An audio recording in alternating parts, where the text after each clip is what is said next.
Hey everybody, Jason Burmis here, and guess what? It's official.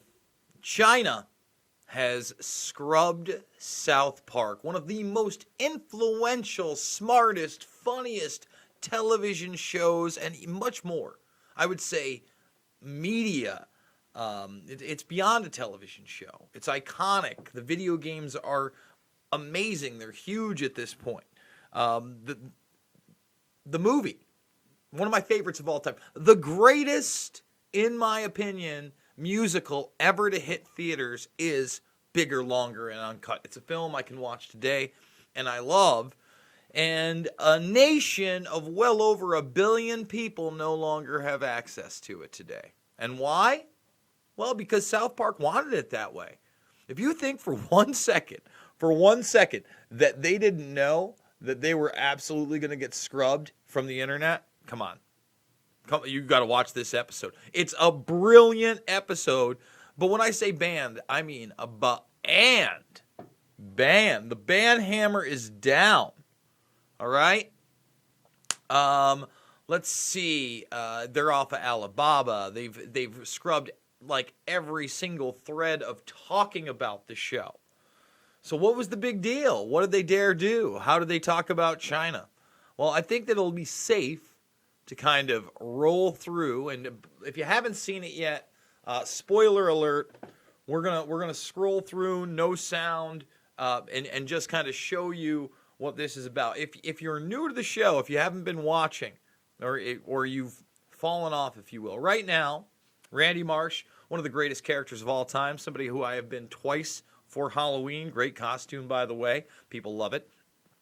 Mr. Marsh is now a weed farmer because it's legal in Colorado. He moves out of South Park, and he started big business last season. However, people started to grow their own. And now he's kind of become a domestic terrorist / cutthroat businessman as he blew people's own weed farms up, killed people last week. He's becoming a bit more of a murderer. And that'll become apparent later in this episode. So Integrity Farms needs to expand, and boy, do they do a brilliant job of looking at some of the real issues. I wish they'd done a little bit more of the surveillance, but certainly of the authoritarianism, of the brainwashing there, of the control of society, and then of how Hollywood, Disney in particular, yes, Mickey Mouse makes his reappearance in this one. If you didn't see the previous Mickey Mouse episode, well, it's a must-watch. Also, some other great throwbacks, such as their boy band, but we'll get into that in a moment. Oh, and they really dog down on the Marvel Universe and how now we're beholden to China, the NBA as well. And they make great points. So again, full spoilers here. But again, think about this. One piece of 22 minutes of entertainment has now scrubbed 20 plus years of brilliance from an entire country. Gone. That's dangerous. I mean, this is starting to make headlines. It's happened within the last few hours. And, where are we at? We're at Monday. So it took them almost a week to do it, but they coordinated. And it seems that China doesn't have any integrity left. So anyway, this season they're starting here with Integrity Farms. And the other subplot is that right here we have Stan, and they've got their own little metal band. And I believe it's actually Dying Fetus that's doing the music on this. So it's a crazy metal band.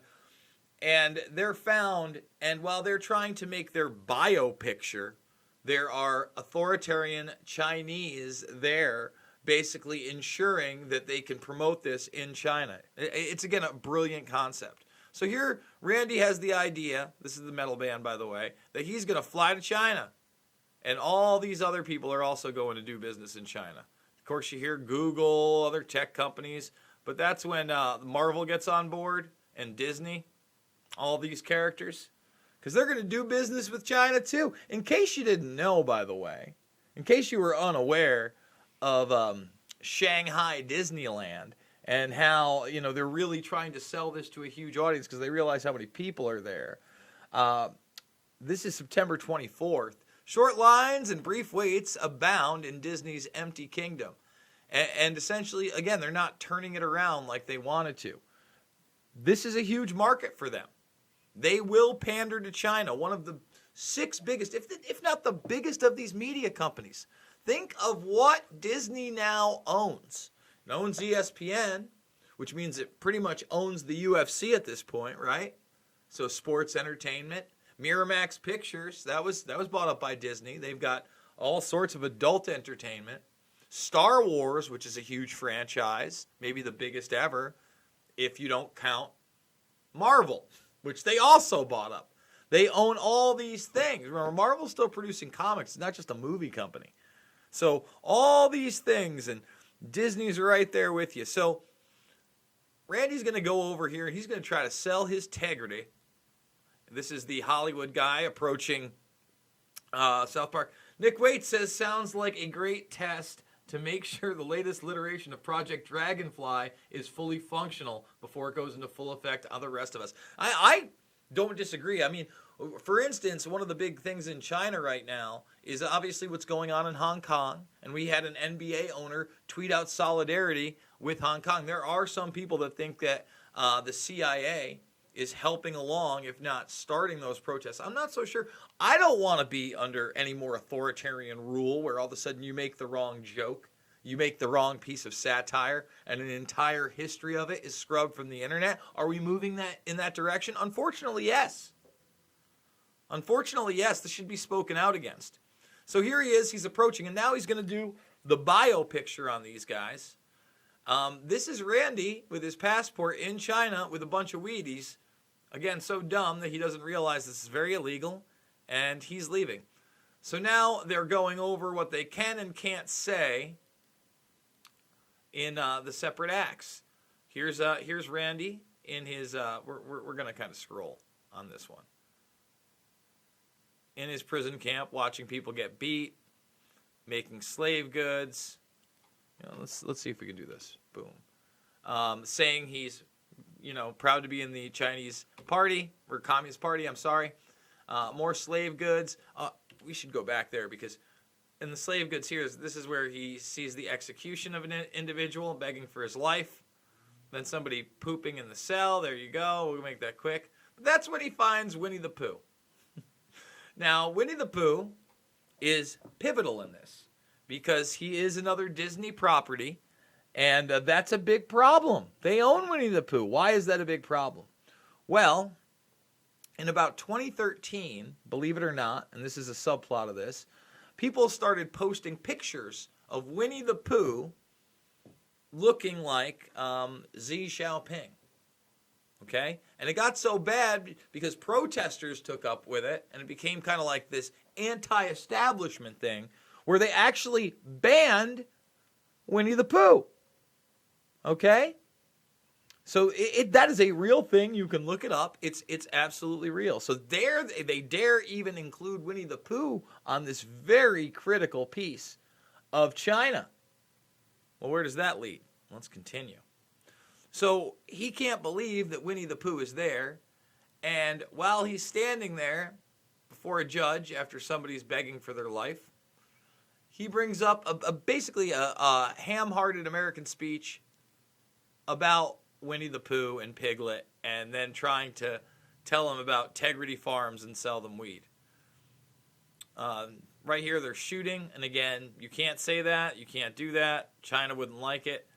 Somehow, Winnie the Pooh and Piglet get in on this meeting, but Mickey Mouse is furious, and somehow Randy comes in here, but sells Mickey Mouse, who is a tyrant of this corporation, who's upset that they're not doing business with China, who's upset at Winnie the Pooh, to try to sell the Chinese government on marketing weed. But we don't find that out till a little bit later.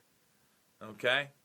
So again, here we are. Now we're bringing in officials from the Chinese government to make sure this movie is approved by China. Here's Mickey Mouse pitching weed to the Chinese government. And now they're upset because they wouldn't even listen to him. And he's like, this all started with Winnie the Pooh. Now remember, in the last episode, Randy's become a murderer. He's murdering people who are growing their own marijuana because it's cutting into profits of Tegrity Farms. He's blowing up their things, and it's taking people's lives.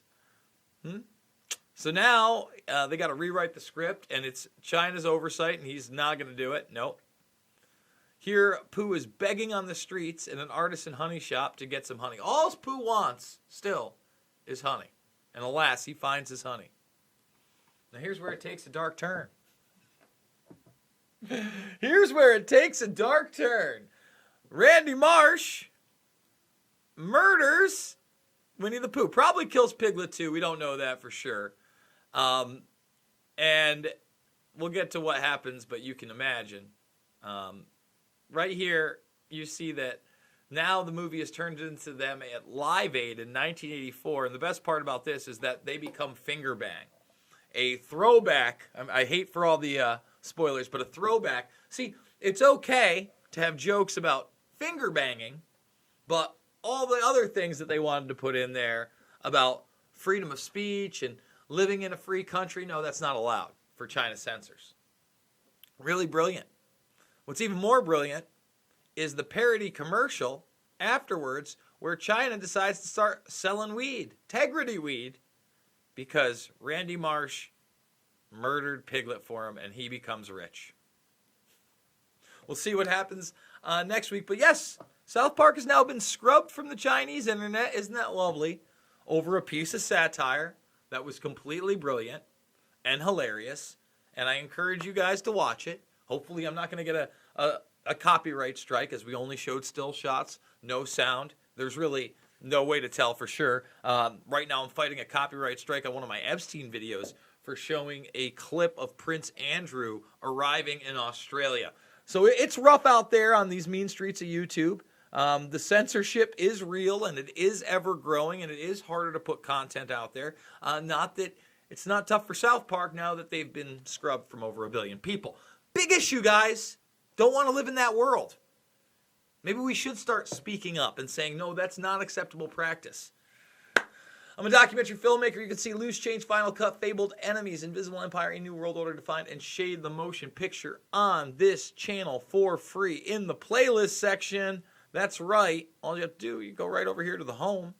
Hopefully it won't play anything as we're live now. And right here in the documentary section, they're all right here. We're also doing 3 to 7 videos a day. If you like this content, please thumbs it up. If you're new to it, please hit that subscribe button. Join the Burmese Brigade. And remember, if you can financially support me, we're trying to hit 5,000 this month for the month of October. Let's do it. $5, $10, $15. It means the world to me. It lets me to produce this content. Remember, today, 6 p.m., hopefully every single Monday, we're doing Mixed Martial Mindset with MMA legend John Fitch for something a little bit different. But we're also going to take your questions and talk about issues like this one. We're definitely going to be talking about this South Park issue and much more. I'll see you on the flip side.